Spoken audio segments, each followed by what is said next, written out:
Welcome to Passionfruit, where we navigate life, purpose, and faith outside the box. I'm Max. I'm Evan. I'm Mel. I'm Darcy. And I'm Adjoa. Let's dive in. Well, that's great. All right. Well, welcome to Passionfruit, where we pursue lives of purpose together. And we are going to have a really interesting episode of this show today. We want to kind of expand on something that we've already done in individual ways in certain videos. I recently put out a video, at the time of recording put out a video talking about my faith journey and how certain musical artists and songs made a big impact on how I approach having an open attitude towards my spirituality. Mel and Darcy have both expressed some of their own spiritual journeys on some of their videos on this channel, and the rest of us, we have lots of very, very interesting conversations on this topic. So we wanted to bring some of that conversation space to you and kind of model a bit of what it looks like to be people who are in very different places on our spiritual journeys, still being in community together and navigating what it is to have something shared despite differences and changes in evolution. So we're going to get right into it. Excited. Well, I try to keep this, since this is a heavier topic or the potential to be heavier, we'll try to keep it somewhat light, I think, because we don't have to like go super intense or anything like that. But, you know, whatever happens too. But, you know, just to kind of kick it off, I think laying the groundwork of where we're all coming from or where we all began. The first question I want to kind of put to the whole group is, what was faith like for you growing up? What was that experience like? Were there certain things that were like really stable for you that were meaningful? What were the experiences that were the most important? Growing up, faith meant a lot of checklists, I think, for me. And, for context, I grew up Seventh-day Adventist Christian. And let's just say all of us All of us did This is that. one of the things that brought us together. Correct. A shared denomination. At least how we grew up, yeah. So for me, the to-do list was like, read your Sabbath school lesson, or like learn the Bible verse for, Sabbath school, what you might be known as Sunday school. It was very much make sure say your prayers before you go to sleep, because that's what you do when you are a good, Christian, a good child of God, quite literally child of God. Yeah. So, and that brought a lot of security. I was like, oh, I'm good. I'm doing these things. Right. So I'm set. Like, I will be in heaven. And then, so that's what faith of life for me, I think, growing up. Now, I mean, that's like preteen me. So adolescent me, like adolescent, teens, kind of same thing. And then like teens, it got into more like, make sure read your Bible for this amount of time every single day. It was like, get up early and give God 6 a.m. time because that's what God deserves type of thing. But also it's faith was very much, as a teen, it was just like pure trust in God that he was guiding me, that I could lean on God, that I could believe God at his word. So I just felt a level of security, especially in the religious like rituals that I was doing with God, but also just because my parents did emphasize having a relationship with God growing up, even though for me I latched on to a lot of the like to-do list. They did also emphasize, to my parents like credit, they did emphasize relationship over religion. They did. So I mean, mine did too. And somehow I still got the to-do list thing as well. I think maybe the tools even that my parents had to try to teach us religion just innately had that aspect to it. Like Christianity, religion, it can so easily become a to-do list. On the positive side, I mean, growing up Christian definitely felt a lot of peace. Like having this, understanding that heaven is a thing, and like even when somebody dies, you'll see them again. Yeah. Like that's really lovely for anybody to think, and also especially for a child. So definitely growing up, yeah, had good structure and good peace and hope and certainty, I guess. Yeah. The emphasis of having your own relationship with God. Definitely that was emphasized. And with that, I guess the to-do list aspect of that was to make sure you have time alone with God every day. Yeah. Spend time praying, spend time in your Bible. That was always something, as a child who cared about doing the right thing, that was always something I really tried to do, because this is what my parents were telling me, my teachers, because I went to Christian school. Like all the adults in my life were like, this is something you need to do so that you can develop that relationship. Right. And I always just felt like I couldn't keep it up. Like I would try and then I would fail, what felt to me like sliding backwards or letting God down. just felt so guilty. Backsliding. Backsliding. And I would apologize to God. Like, I'm so sorry. Please forgive my human weakness or whatever. Like, I guess this childhood would be more like after the age of 10. So like middle school and high school. But there was definitely always this sense of knowing what I needed to do, but not being able to reach that. Yes. Yeah. Like there's a goal. It was just like, can't reach it. And Yeah. like, God forgive me. I'm trying to reach it. Like Yes. And I always thought that was my fault. Yeah. Because as a child, you're gonna think it's your fault. You're not gonna think it's a structure fault. Yeah. Of course. Yeah. And it's the structure of 5-year-old. Yeah. Have we considered the structural issues at play here? Please. You're 5. That's good. Thank you. I relate to that. A lot of it. Yeah. For me, there might be some difference with all of you, because even though I became an Adventist preteen as a child, I grew up with my siblings going to Sunday school, and I think for me, it looked a lot like community, because I would see this as something fun with my siblings. We had somewhere to go. I think we like the structure as kids. We thrive in that. And I didn't really question. I never had a negative experience in those contexts. So also with my parents, I think they're quite open-minded. My dad, having a Ghanaian background, he grew up Ghana is quite a Christian or religious country. There's also a large Muslim population, and faith and spirituality is something that you see everywhere. So he had that upbringing, but he personally is quite outside of religious institutions. My mum is already quite open-minded. So as you can imagine, growing up, it was really just something we did, but it wasn't necessarily something that was attached to us maybe being saved or going to heaven. It was more just like, this is a place that could offer you something positive. So I think for me growing up, that was my experience. And that's perhaps why I've been able to maybe resist some of the teachings within religious institutions more easily, because I wasn't having that enforcement from my parents anyway. Interesting. Yeah. Okay. Wait, I'd actually like to go off that really quick, because I feel like I left out a big element for not every Adventist. Obviously, we all have different experiences, but my type of Adventist, like the fear element of the end times specifically. Oh gosh, yes. This idea that I had to be ready. Yeah. So that definitely, it wasn't just pressure to form a relationship with God. It was also like, you need to spend time with God so that you know him well enough to withstand the end time. Like the apocalypse, or like when Christians get persecuted right before the apocalypse, that's the end time. Anyways, which is for fun stuff. Which Super is light, so super ironic cash. as an adult looking back and looking on, people who are adults who believe this, because it's like, that's saving yourself.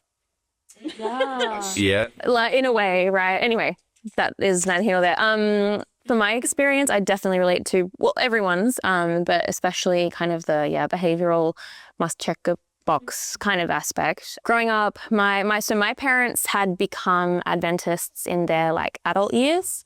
So I didn't have a super super conservative upbringing because of that. They had that context there. However, my dad is someone who's like hyper involved in everything. And so he would be like, the Sabbath school leader and the Pathfinders, which is kind of like scouts for church leader, and, involved in everything. So we were always involved in everything. But my mom is a very intellectual kind of a Christian, very, don't know, intelligent sort of a person. And so I also grew up largely because of my mom and like, you know, the Bible study influence thing, thinking that I was like super smart, like Bible smart. And like I was better than other people because I knew my Bible and like I knew the theology and like, so I'm like saved kind of thing. That's all now kind of crumbled as an adult. And you're like, actually, who knows? But Like, you think you're better than us, Mo? not anymore, but once. Once, yes. I feel like that's common for a lot of Adventists is to do the like, I'm saved because I know something, and not just because I know something, but because I know something you don't know. Yeah. I feel like that happens to a lot of people. Especially Adventists. Yeah. I felt so secure in like, I don't wear jewelry. I don't eat pork. Yeah. You better get on it. And with that messaging, and I'm just like continuously unpacking my childhood. I will stop, I promise. No, But the it's fair. last Eating it thing, I did ask you about your childhood. it's a loaded topic. Going off of that, I explicitly remember thinking this thought of, wow, how blessed am I to have been born in the right religion? Yes. And maybe other denominations and religions have that to a certain extent. But again, specifically with Adventism, because we do differentiate from other Christian denominations, we definitely have that. Yeah. We think we're Adventists think they're like the chosen, right? Like God's people. Yeah, I mean, on a sliding scale of how intensely that belief is held person to person. But yeah, in a as a significant group. sense, that's an idea in there, right? There's a lot of safety there as a child. No, I was saying I'm just loving her answers because I'm just like, yeah. Yeah. I mean, it's interesting. So I'm trying to think of how much mine aligns with you guys, because I know I grew up like with my parents, my mom, her family, like Adventist generations back. My dad's side of the family converted in after World War II. So, and that was definitively the American presence on Okinawa after World War II, right? So that was, there's actually a book that one of the missionaries' wives wrote about their experience on Okinawa, and like my grandpa is in the book because he was a university student and he was translating for them, basically. I remember that from your Okinawa video. Yeah. And so he was translating for the missionaries, and then eventually there's this convoluted sort of thing that happened, but he ended up going to an Adventist school on mainland Japan, and then from there became Adventist, and then went to seminary, became a pastor, all of that. I kind of lived not in the shadow of that legacy, because it's not, shadow is the wrong word for that. I always grew up knowing that like, oh, there was this really important ministry thing in our family, but it was interesting because like my early childhood wasn't, like we went to church all the time, but our household, like we had religion and some rules, but it wasn't super intense per se. And I don't think my parents had the same shared intensity about their religious convictions. And so, you know, like culturally, there were some very different things. Like I got into dinosaurs so early, and like, I was dinosaurs. I love dinosaurs so Say much. so early, but isn't that like generally a young boy? Yeah, no, you're right. That was a weird way to say So that. early, like 2 years old. Yeah. Well, no, because by the time all the other kids were getting into dinosaurs, like I was there to just be like, I know more than I already you. know. Yeah. Yeah, no, I was obsessed. Very Adventist. Yeah, I know more than you. Exactly. The spirit of it was there, even though all the books I was reading was like evolution, this. And my mom was a little bit freaked out by that. And she was like, well, you're reading all of this stuff. Like, how does that line up? And I was like, I don't know. Velociraptor's cool. What are you talking? And then like, things like Pokemon blew up when I was a kid, like it was the 90s.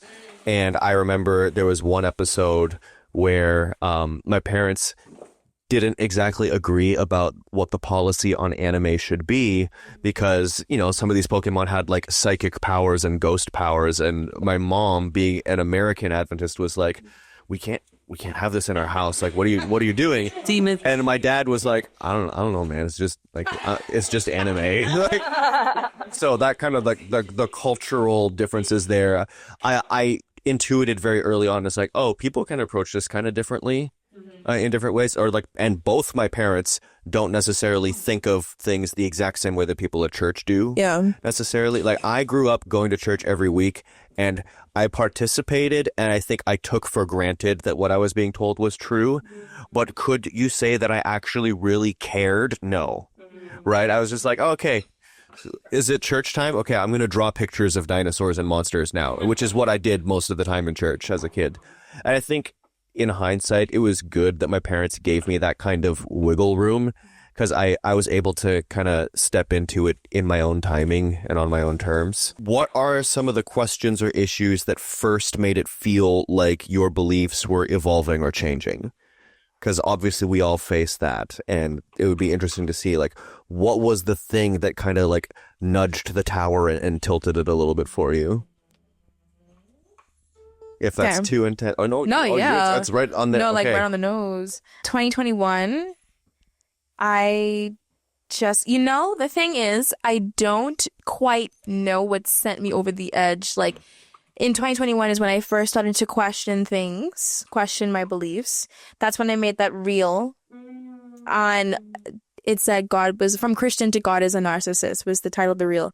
Darcy, it was a part of how Darcy found me to be on this. This is team. why she's part of Passion. Like, really. No, literally. So I don't know what changed, but I just remember growing this distaste for, like I said before, like the whole like Christianese things. Like, and I don't know why that started to stick out to me out of what it feels like nowhere when I was 21. So, but it just grew really strong. And I think in hindsight, I wonder if maybe it was just the burnout from being, like when Christians first convert, like you're like on fire, like, oh, I'm gonna cut out the everything. new believer It's like fire thing. cold turkey, no secular music, no this, no that, and I was like, I really dove in. Right. Like you said, you have a tendency to be all or nothing. Yes, exactly. And yeah, extremely all or nothing. And so that starting out my walk like that when I committed, like gave my life to God when I was 17. I think the burnout caught up to me when I was 21, but I don't know why it hit in that specific way. Like just hearing Christians talk would literally irk me out of nowhere. And I was like, oh, and that was what started everything. But then when I think of myself now, almost 5 years later now, 4 years later, what's been most prominent for me is being in my program, like I said, and talking to so many different types of people and just hearing how they live their lives and how they cope with the difficult things they're going through, especially because I work with at-risk youth. I provide therapy to a lot of at-risk youth. And I was just like, I felt like my lived experiences were outgrowing the box of religion and things I was growing up in. I was just like, my way can't be the only way. I'm talking to so many different types of people. I'm learning so many different perspectives. I'm hearing how my classmates view life and things. And I'm like, what makes me so sure mine is correct? Like, Well. And certain things just weren't adding up to me. I would meet certain people that would kind of like break stereotypes that I always thought in my head. And I'm like, something's off. And then, yeah, even in my relationships, like romantic relationships and things, how like they would stretch me, and hearing their beliefs, even if it was within Christianity, it was just so much more vast than what I knew. And it just made me think, yeah, what if I'm wrong? Like, what if I'm not right on this thing for real? So yeah, I'd say that pretty much sums up why I'm now literally questioning every single thing in my life. Wait. In spirituality. Yeah. Let's have you. Thank you for sharing all of it. To continue off of what I said earlier of like feeling of asking or not asking, but just commenting on how lucky I am to have just happened to have been born in the right religion. That question, as I grew older, or that statement grew into this question of, well, like, that's really convenient. Like, that's, Yeah. No, yeah. like, why does being born into, how did I get so lucky, right? Yeah. And also, and then also like realizing that there are so many other people out there that feel the same way, right? Or it's generally the same way about their belief system. And what makes me more right than them just because I was born into it. So I guess if you're talking about the very first push of the tower, it was probably that question, just like kind of mulling it over in my head a little bit. When my official marking of my deconstruction was, I want to say 2022, mid 2022. But even at the beginning of that, 2022, maybe in 2021 as well, I was kind of similar to you, like just getting actually frustrated with Christianity in general. Yeah. And for me, it was more of, I guess, well, really just the whole culture. And it felt like everything. All Christendom is the problem. I guess like specifically, I mean like maybe the art, and that's very on brand for me. Yeah. The art household, the like Christian music is a great example. It started feeling like Everything's the same. It's like no flavor. what you hear on Christian radio, right? Like it started feeling like music, even the church services, like the experience, I guess, of being a Christian. It started feeling like everything was just factory made, like rinse, repeat. A conveyor belt is the word I like to say. Like just everything felt kind of stifling, I guess. And like, if the medium is the message, then what message is? If the medium is prepackaged, uniform, uninspired, then what does that say about the substance, right? Right. And it's like supposed to be this religion around this infinite God. Yeah. But there's very little wiggle room within that. Yeah. So that was maybe the second bigger push, and then the final big push was Rhett and Link. Rhett and Link? I love Rhett and Link. They are YouTubers, quite famous. They're famous for Good Mythical Morning, and they posted deconstruction videos actually quite a while before 2022. But my sister, I guess I'm outing her a little bit. My sister sent their videos to me to watch, and she did not realize the effect they'd have on me. Wow. But they sent me into an existential crisis, because that was the first time. Well, what it really was watching one of their videos, and I think it was Rhett's that I related to the most, and seeing his timeline. It's like his timeline was here, and I saw mine overlapping with his, like up to this point. Wow. And at the end of his timeline was complete deconstruction. Yeah. And I was thinking, what is keeping me from continuing down to where, and if God is real, and like Rhett was genuinely like engaging with his church relationship with God, like he was doing the whole 9 yards. Yeah. How is somebody like that, if God is real, go completely away from that? And that freaked me out so much, like destabilized. Yeah, that was it. That was the big push. Right. Yeah. Their videos are really Dang it, impactful. YouTube. Yeah. YouTube. What was the question? What was I had to rethink the English of it. Yeah. What were the questions or issues that made you feel like your beliefs were evolving or changing? What was the thing that kind of like, nudged the tower for you? Yeah. Yeah. I guess it wasn't a particular question. I've always had a hard time articulating specific questions that knocked it down, but it was really just being face to face with the question of, does God exist, for the first time? Right. Yeah. I mean, narrating the process is just as good as just wording the, yeah, it's fine. You did well. Thank you. I think I've always been, and I think my mom and I are quite similar in this way, rebellious in terms of, if we're being presented with something, we're going to bring a critical perspective to it, and also living in the area, which we've even spoken about, of gray. Yeah, it's like Totally. Yeah. And so in some ways, I'm thinking in my journey within Christianity, because that was my cultural context growing up, am I like a cross between a Martin Luther King Jr. and a Malcolm X, in the sense of, okay, maybe I can peacefully persist within the Christian structure, or kind of like you said, Evan, an all or nothing, like Malcolm exit and just completely Malcolm X. destabilize and overthrow that. I think for me, I've always, and I think university plays a big part, education. It does. When you are studying at a high level, you are learning about different theories and you're questioning the philosophical underpinnings behind things. Naturally, you know, the ideas within Christianity and the Bible, creation, the end times, miracles, you do at a logical level think through, is this, how do I reconcile this?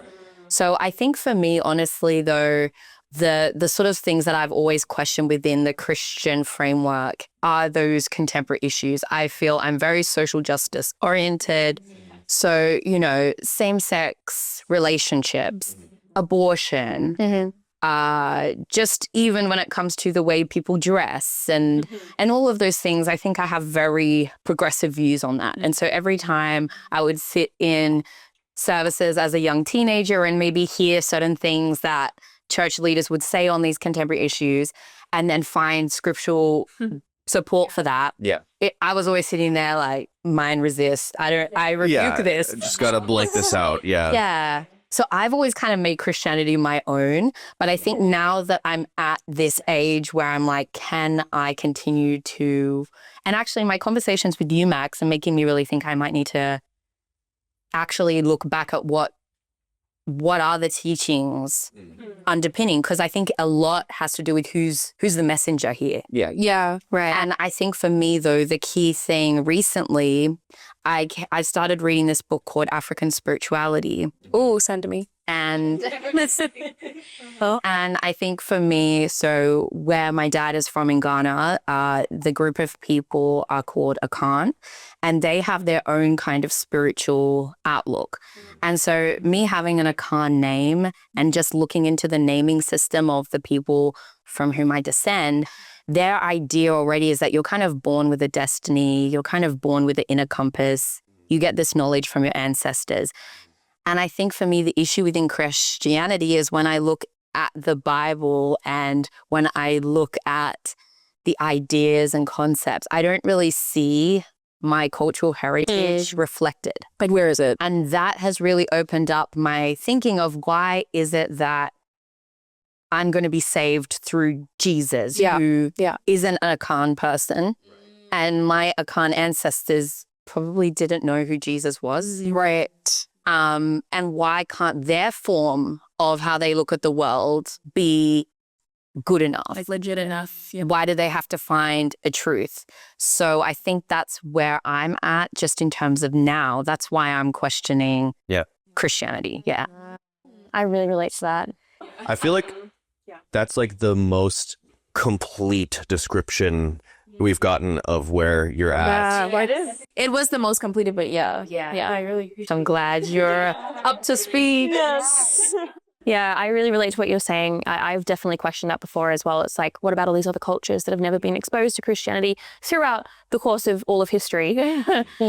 Something that has also always bothered me is, I guess, the fact that, you know, American Christianity, that style of Christianity is kind of heralded as the proper Christianity or whatever.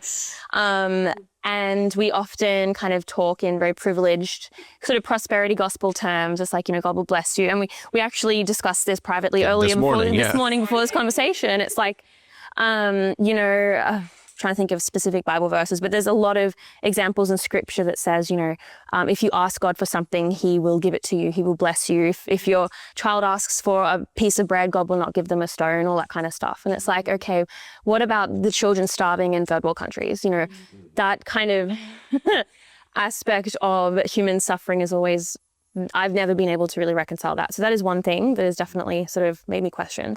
But I'd say in general, like, again, I probably deconstructed the least out of this group, I would say, depending on how you define deconstruction. But I think that's a fair assessment. I think that's a fair assessment.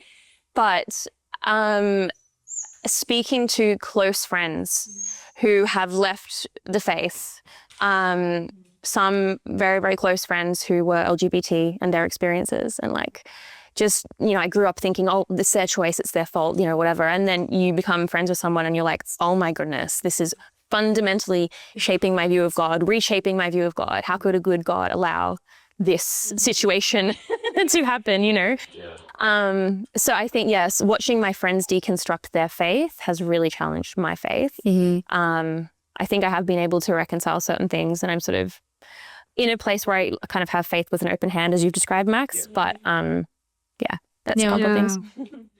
I'm curious how their deconstructions, they've affected you, and yet you've remained very strong in the core of your faith. Like, how do you think you've been able to do that? I would say it has something, and I'm probably going to butcher the way I say this, but it has something to do with like a ground up construction of God's character versus a top down destruct, whatever. What's the word? Top down and bottom up, like a bottom. Yeah, bottom up versus top down. And I think I watch a lot of people, wrestle with a very specific sort of bottom up thing. And it's like, well, if this is the case, then God must be bad, sort of thing. And for me, I'm like, but like I've had personal experiences with God where I'm like, God can't be bad.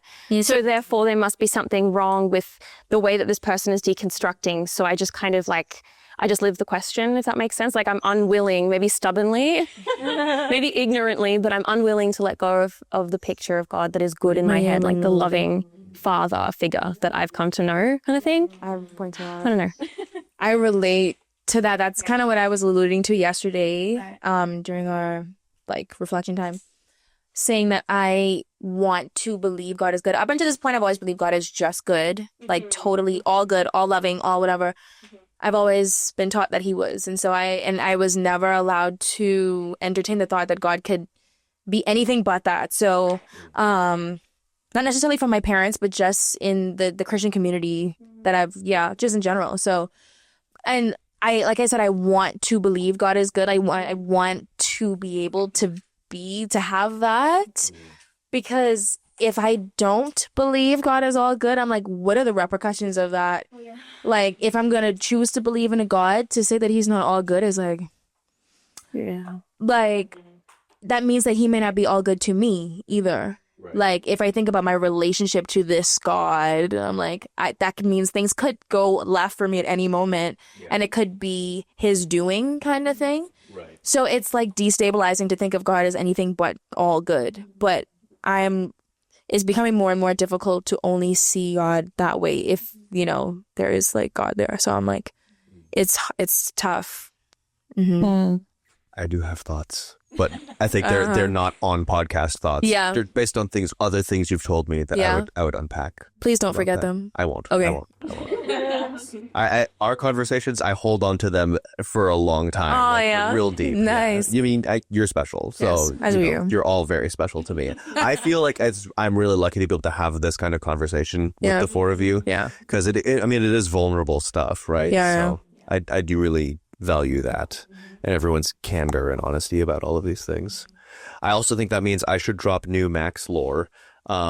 So yeah, because it's only fair, right? For me, I think if I was actually to identify like a really, really vital like crisis point in my faith, and again, this is me having made a video and probably making more videos talking about like I've never actually deconstructed. I don't think that applies to the process I went through, but I would say around 2008-ish, around the time, especially around the time of the 2008 financial crisis. I think there was a lot of social change in the air. There was a lot of unrest. Obviously, economic crisis happened, and there was just enough of that in the air, kind of coinciding with a very particular moment in Adventism where like very, very stringently conservative voices were getting a lot of platform, getting a lot of airtime. Certain groups, I'm not going to name groups or preachers per se, but there were certain ones that I could definitely point out by name if I wanted to. That were going with it. He has receipts. I have the receipts. Who I think were emphasizing end times in a way that was just like, it could happen any month now type of thing. And it was really urgent and really, really pressing, really, really heavy emphasis on Ellen G. White's writings, in a way that, and here's the thing, like they would say, we don't put her on the same level as the Bible. Say and that. then act completely in blatant contradiction to Yes. that. And it's the thing, because it didn't confuse me, because I saw it and I was just like, I don't think you know what you're doing. Yeah. Like I think you're telling yourself you're doing one thing, but you're clearly not. Like you're just defining it for yourself that way, and Yeah. then not doing the thing you're saying you're doing. Yeah. And so to me, I was never confused. I was like, well, I agree with the thing you say you're doing, but you're not doing it. So like, I don't know what's wrong with you. And for me, it led me to this very clear sense that I was like, there are skills that I need to be able to understand this thing, this book, this practice, this religion. There's skills that I need to have for myself if I'm going to actually understand what's going on here. And they're not teaching it to me. Like I'm just, church is clearly just not going to teach me what I need to know Literacy. to figure this out. Yeah. So with me and my overwhelming desire to pursue music and my overwhelming desire to go study audio engineering and all of that, I pursued theology. And it's just yeah. So part of it was also because I was so heavily involved in music, and because I steered very far away from the cookie cutter side of Christian music, and I was like, oh, I'm over here in the like metal and hardcore side of Christian culture that the church kind of rejects anyway, so it operates mostly in secular spaces. Because I was over there, like, it's interesting, like, you'll have an album with, like, songs praising God right next to songs criticizing the church for its hypocrisy.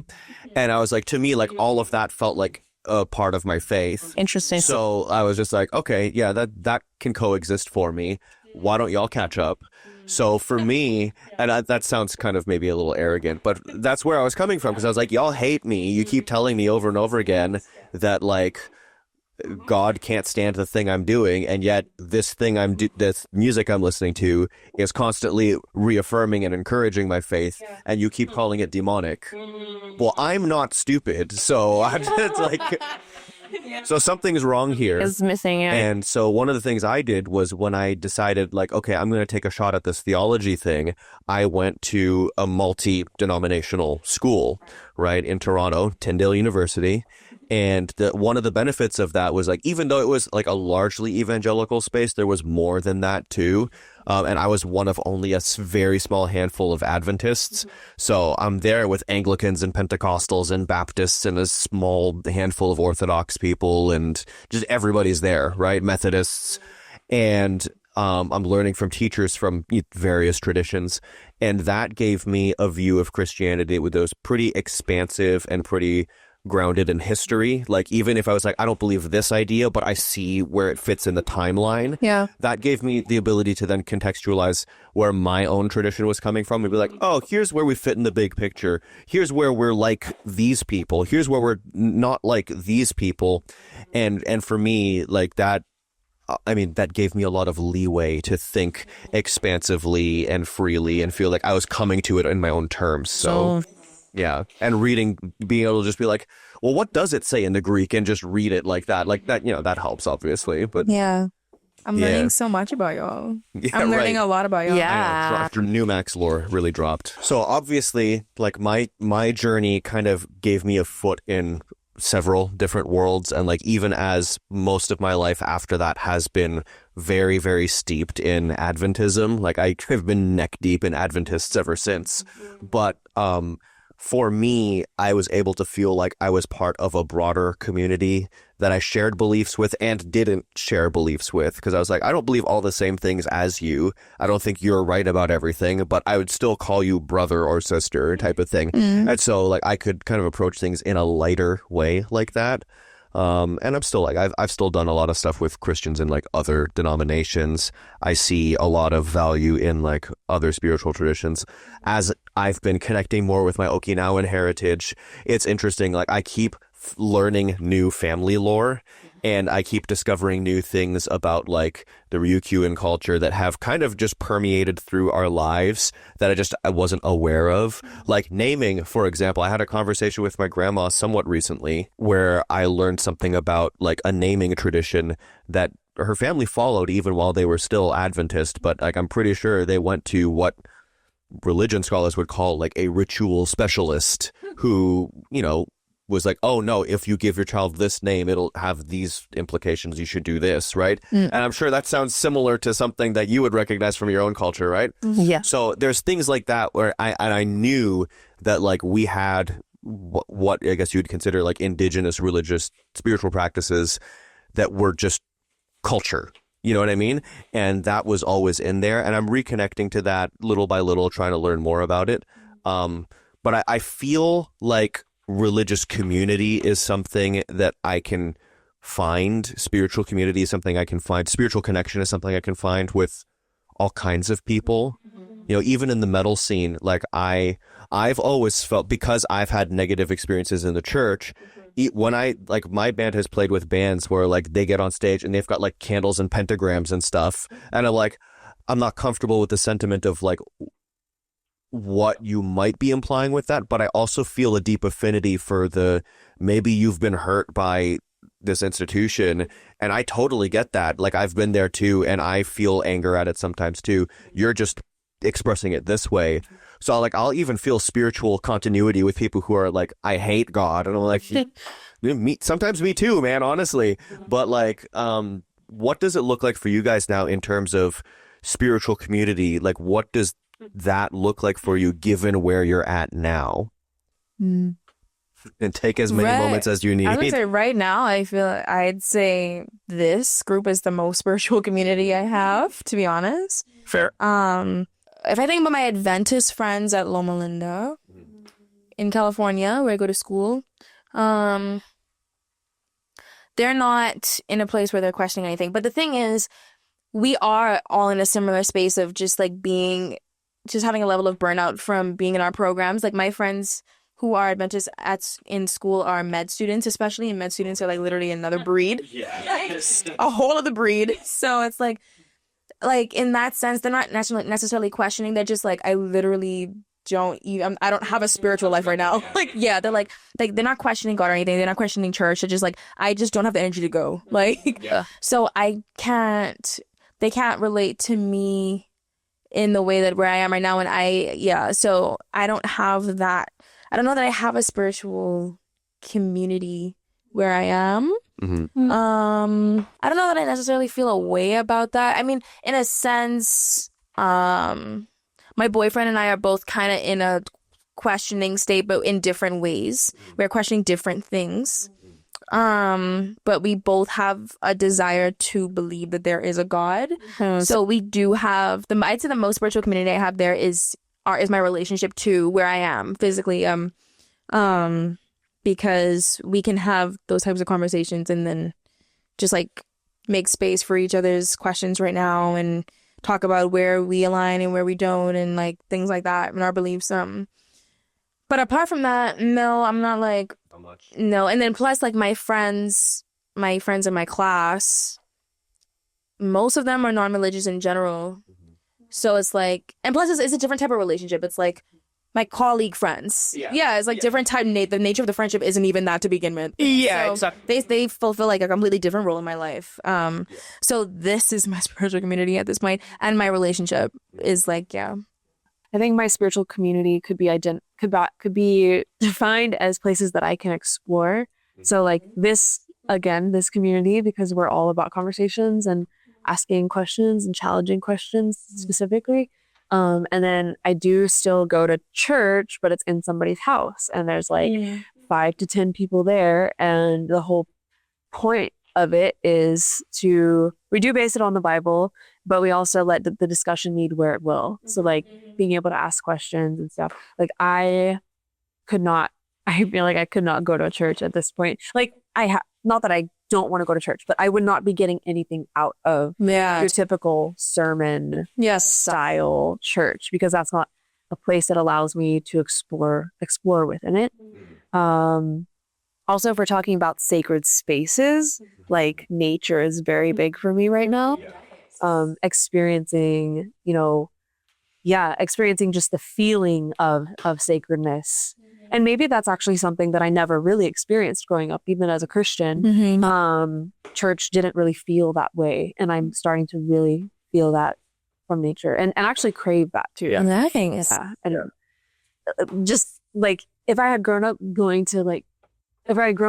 Catholic, like going to cathedrals, I don't know, maybe I would have experienced that feeling of the transcendence. Yeah, the transcendence, the grandness, the beauty.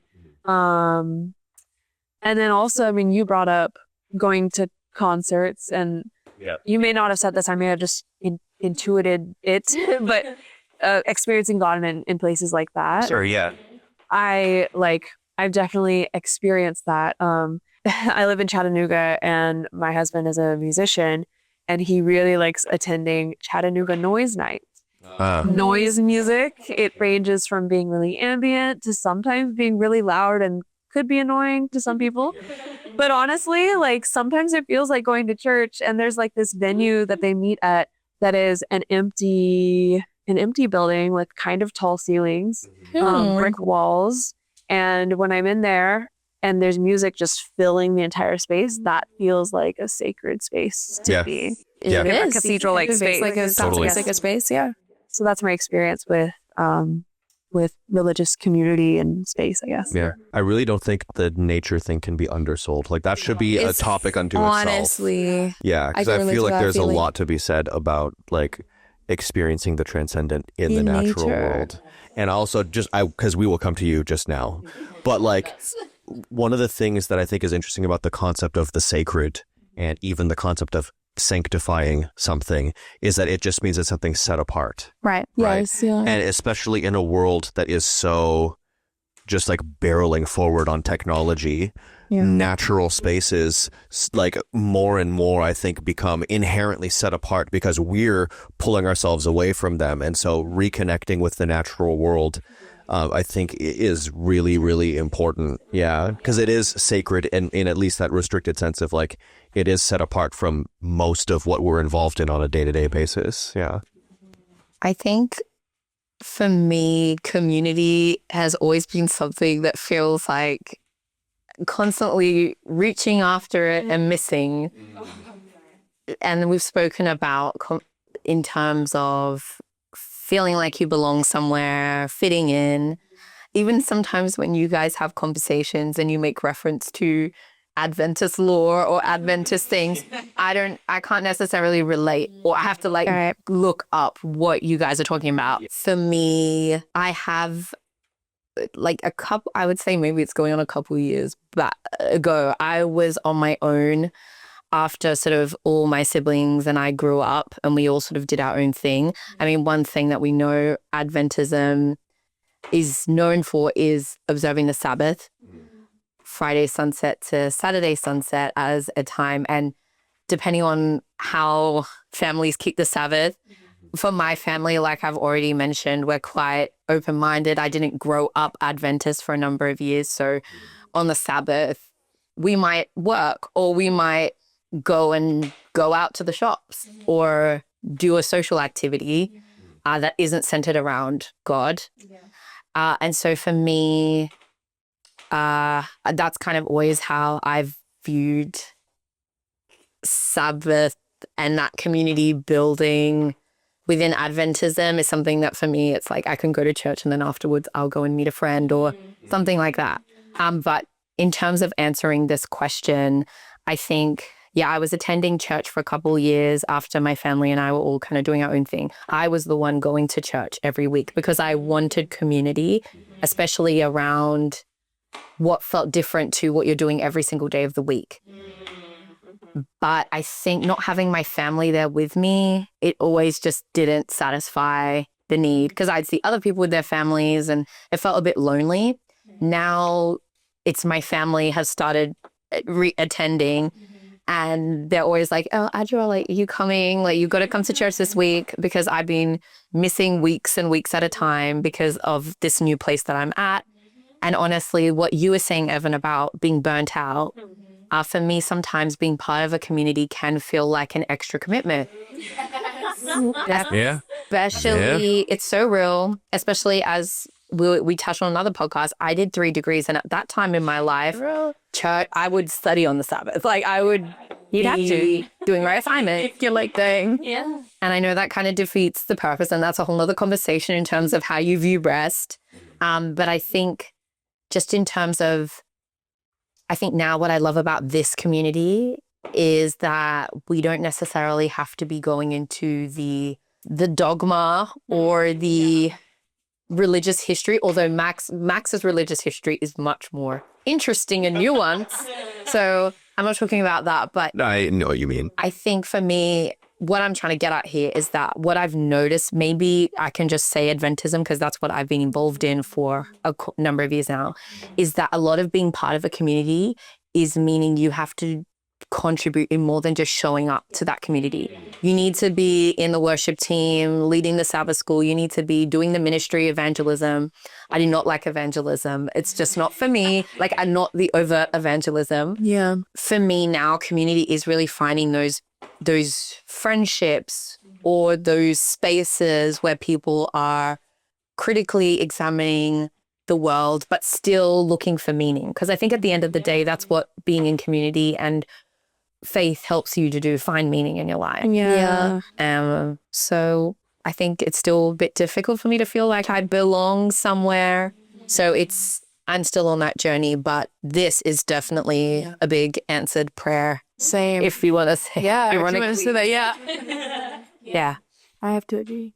I think it's really important to just say when it comes to like religious community and finding your place in a place of deconstruction. And I've had conversations with close friends about this, like traditional, like, okay, how do you find a religious community, right? How do you find a spiritual community? Typically, you would go to a church. That's the easiest, most obvious way to do it. Right. What we have here is very unique. And I'm sure many people watching are probably like, how do I get a spiritual community? Like, how do I find that, you know? Yeah. And people I've spoken to who have like, you know, deconstructed and maybe they don't believe what a specific denomination believes anymore. It's like they can go along to that church, but eventually they're going to be like, quote unquote, found out, right? Yeah. Someone's going to disagree with them and that either they're not going to feel completely safe to share all of themselves and what they believe, or they are going to share all of themselves and then they're going to be arguably rejected to some extent, right? So it's a really, really difficult thing to navigate. And so I just wanted to acknowledge that to anyone watching who's like craving that and you know, questioning that. I guess my experience does differ from all you guys in this current moment in the sense that I am very much steeped in a religious community. I go to church every single week. I'm like, as Adjo was saying, like, you know, when you are part of a religious community, you get involved. And so I'm incredibly involved to the point of like burnout often, you know, which is like a blessing and a curse. But I will say the religious community that I've found, and maybe this is encouragement to anyone who is looking at, you know, church communities as a potential way to find spiritual understanding. The community that I'm part of are very open-minded. And I do have a lot of friends who are kind of, again, questioning, maybe not to like the full deconstruction extent, but we have questions, we share questions, and it's actually been such a blessing to be able to do that because I do feel safe to ask questions in that environment, Huge. which is good. It's huge, yeah. So like, I guess just to prove that can happen. It does happen. It happens yes. to a degree. Like it can happen. It can definitely happen. Yeah. I should say too, like for me, I've only not been at church because like I just moved and I haven't really gotten connected yet. So once that happened, like right before I moved, I was still pretty regularly going and attending and playing drums relatively well on the worship team and singing a bit, going to some of the Bible studies, whatever. Like I wanted to be involved, and that was a big thing for me coming out of COVID because I had also just moved to that town right when COVID started, and then we did like online family church with my wife's family, and I tried to start my own thing for a bit. It was just difficult, and as things opened up, I was like, I do need community here, and like I am still a believer, so I would like to go to church. Like, okay, let me go play on the worship team or something.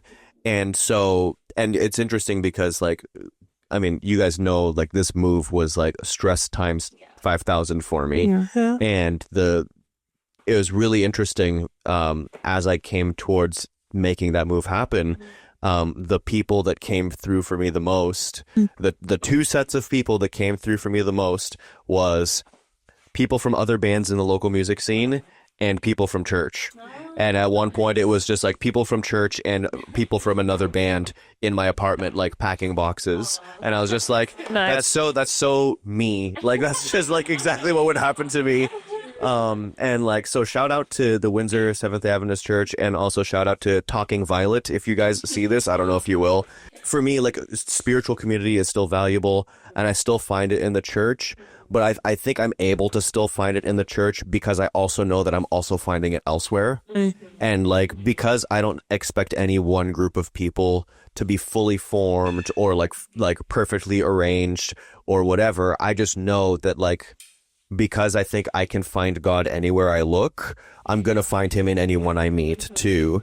And so on that note as well, since everyone's kind of forging their own way, including choosing to go to church is also forging your own way, frankly. 1,000%. So what are some spiritual practices, if any, that you do engage in now that you're finding valuable? And we don't have to go in this direction. There's nothing wrong with it, but we've been doing it very linear. Yeah, I would say, like, as someone who, again, is very steeped in a like Seventh-day Adventism and in a religious community, I actually find it really valuable to consume podcasts, books, content that is from other denominations and like other kind of spiritual teachings. I find the stuff that you share, Max, very insightful, and I just think that is something that draws me closer to God in a way that, like, I'm not going to get those perspectives from the community that I'm in, right? Sure. And it just paints a richer picture of God a lot of the time. So that's something I find valuable. Yeah, it's cool. Glad you enjoy what I send. Yeah, I do love his channel. I got a broadcast channel on my Instagram, so if you go to Instagram at Maxwell Kozen, I've got a broadcast channel called Mind Mystics, and I just any religious resources that I come across that I find interesting, whether Christian or otherwise, or philosophical stuff, I just send it in there to kind of just show people what it is that I'm engaging with lately. So yeah. Well, to try to list like spiritual practices, I guess, that I engage in. Yeah. There's the maybe not spiritual practice for like maintaining spirituality, but just like the spiritual searching that I'm engaging in. Yeah. Watching YouTube videos. Yeah. Listening to podcasts and reading books, you know. Yeah. The trifecta. I think a really fun part of deconstruction for me has been allowing myself to listen to other perspectives and not being scared of it. Yeah, I'm actually very fascinated by it. That's been very fun. So that's been fueling a part of my spirituality, again, in maybe more of a knowledge-seeking way than a spiritual enrichment, I guess, in a sense. And then also, kind of similar to that, like, seeking conversations about that with people. Anytime I ask somebody out for coffee, like, that is a topic I almost without fail bring up. I find that, and maybe this is because I live in the southeast of the States, like, so many people have this experience of deconstructing, of growing up with Christianity and then deconstructing it either completely or just into another version of Christianity, right? And I love to hear about people's experiences there. If we're talking about more of your classic spiritual practice, I want to do those things more often. I admire that you have a meditative spiritual practice, Lectio Divina, reading passages and like meditating on them, I guess. Yeah. He's been this week leading like little worship practices for us, doing the same type of thing, like selecting readings from the Bible, but also from Dochi lyrics and like other religions and stuff. I'd love to do more of that in my life. Yeah. It's not something that I guess I easily fit in, but I'd love to try to do that more. Poetry, for sure, needs a sort of spiritual part of myself. Reading poetry and making art.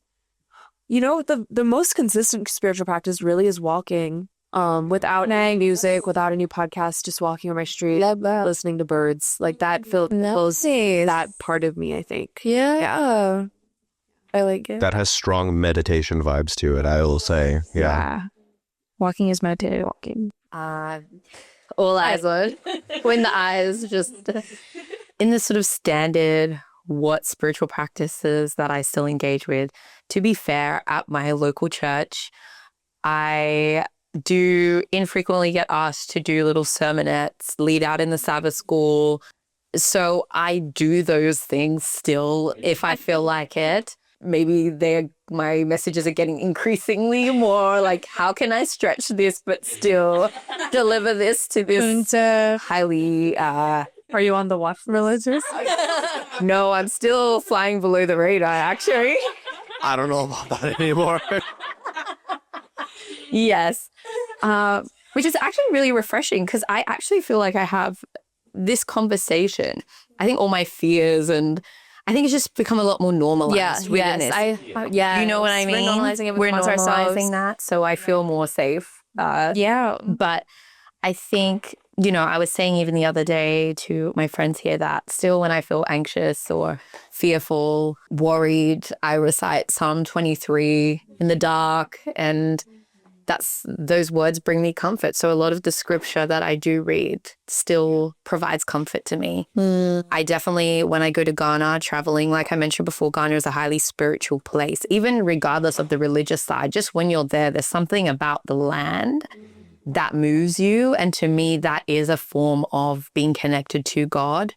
So for me, just traveling and staying connected with my roots, actually, even within spirituality and Christianity, who you are rooted, like your identity is something that's important. So for me, knowing who I am in the world is important to me because I feel like that's intrinsically linked to my purpose and why I'm here. Right. So that's a way that I still stay connected. Those things, yeah. It's been very similar for me in like the times that I've been to Japan and especially Okinawa. Like I did get some of that very uncanny feeling of like, oh, this is like part of what I am. You know what I mean? Like, so yeah, and I think you and I have more conversations to have about that, but I resonate with it for sure. I am honestly struggling with having some kind of spiritual routine or practice, which is new for me because that's almost never been the case. I'm more used to reading the Bible regularly each morning, praying, listening to a sermon, listening to the audio Bible. That has been my norm for a long time. So now that, I became more inconsistent in those practices since starting my program anyway. But now, it's kind of similar to Darcy. I do listen to a lot of podcasts from the Bible for Normal People. One, I love listening to their stuff right now. I found them through a girl on TikTok who I think you also know. I don't remember her name, but you know who I mean. So that's kind of what it looks like for me. I still, even though I'm struggling to figure out how I view the Bible, and like I've said to y'all many times, in terms of viewing it as the Word of God, or believing if these things actually happened, if it's fiction, if it's allegory, whatever it is. Because I'm in that space, it's difficult to read scripture. And though I still do see the value in scripture, whether it's allegory, whether it's historical, whatever it is, because like I still think there is wisdom there. There is still wisdom in the Bible, obviously.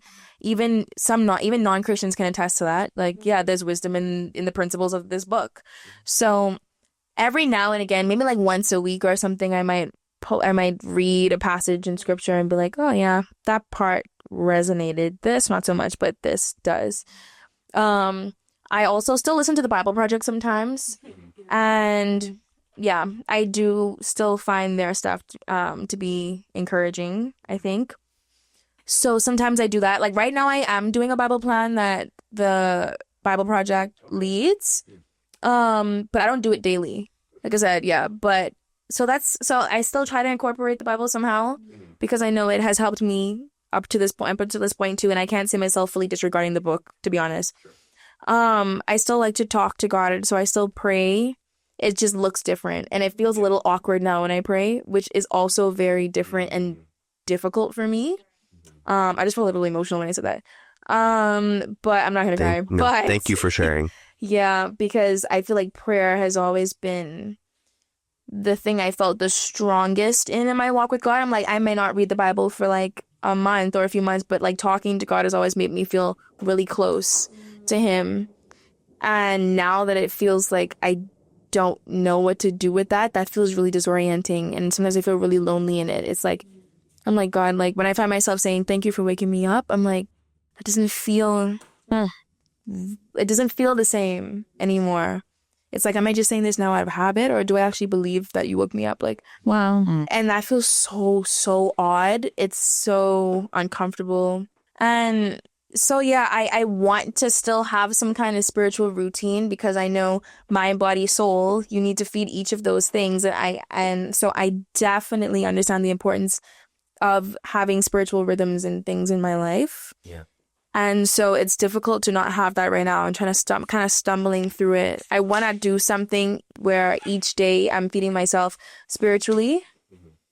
And I also go on a lot of walks and things, so I definitely relate to that. But yeah, I definitely felt myself like trying not to cry just now when I was saying that, because it's just like, I'm like, dang, yeah, I haven't explained that out loud.